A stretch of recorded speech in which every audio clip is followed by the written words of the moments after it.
తెలంగాణ సాంస్కృతిక వైభవానికి ప్రతీకగా నిలిచే బోనాల పండుగ సంగారెడ్డిలో ఘనంగా నిర్వహించారు. టీపీసీసీ వర్కింగ్ ప్రెసిడెంట్ జగ్గారెడ్డి ఆధ్వర్యంలో జరిగిన ఈ వేడుకల్లో ఆయన సతీమణి నిర్మల, కుమార్తె జయారెడ్డి బోనమెత్తి అమ్మకు సమర్పించారు. రామ మందిర్ నుంచి ప్రారంభమైన భారీ ఊరేగింపు నగర వీధుల్లో భక్తి శ్రద్ధలతో కొనసాగింది. మైసమ్మ, భూలక్ష్మి, దుర్గమ్మ అమ్మవార్లకు ప్రత్యేక పూజలు చేయగా కాళిక, దుర్గ తదితర అమ్మవార్ల వేషధారణలో కళాకారులు ఆకట్టుకున్నారు. పోతురాజుల నృత్యాలు, డప్పు చప్పుళ్లు, కోలాటాలతో సంగారెడ్డి బోనాల ఉత్సవం శోభాయమానంగా మారింది.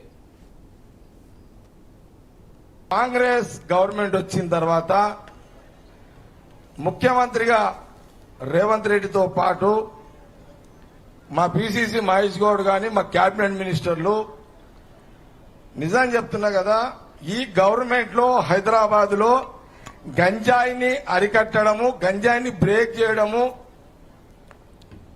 కాంగ్రెస్ గవర్నమెంట్ వచ్చినాకనే హైదరాబాద్ కంట్రోల్ చేశారు. పోలీస్ అధికారులు కూడా హైదరాబాద్ తో పాటు సంగారెడ్డి ప్రాంతంలో ఎక్సైజ్ డిపార్ట్మెంట్, పోలీస్ డిపార్ట్మెంట్ కూడా మిగతా రాష్ట్రాల నుంచి వచ్చే గంజాయిని కూడా తెలియకుండానే బ్రేక్ చేసేసారు. ఇంకా చేస్తున్నారు. ఇంకా ఇది కాంగ్రెస్ గవర్నమెంట్ వచ్చిన తర్వాత జరుగుతున్నటువంటి, ఎందుకంటే ఇసంటి విషయాలు ఇప్పుడు నా కూతురు అన్నది, నాన్న నువ్వు ఎన్ని చెప్పినా అది ఎక్కడ చాలా మందికి అన్నది.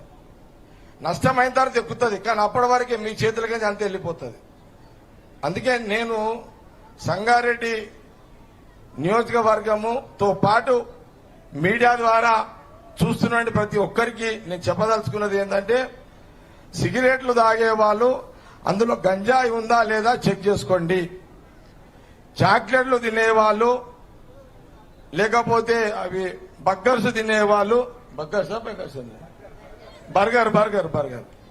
బర్గర్ తినేవాళ్ళు దాంట్లో కూడా మత్తు పదార్థాలు పెడుతున్నారంట. అలాంటివి కూడా జాగ్రత్తగా చూసుకొని తినండి.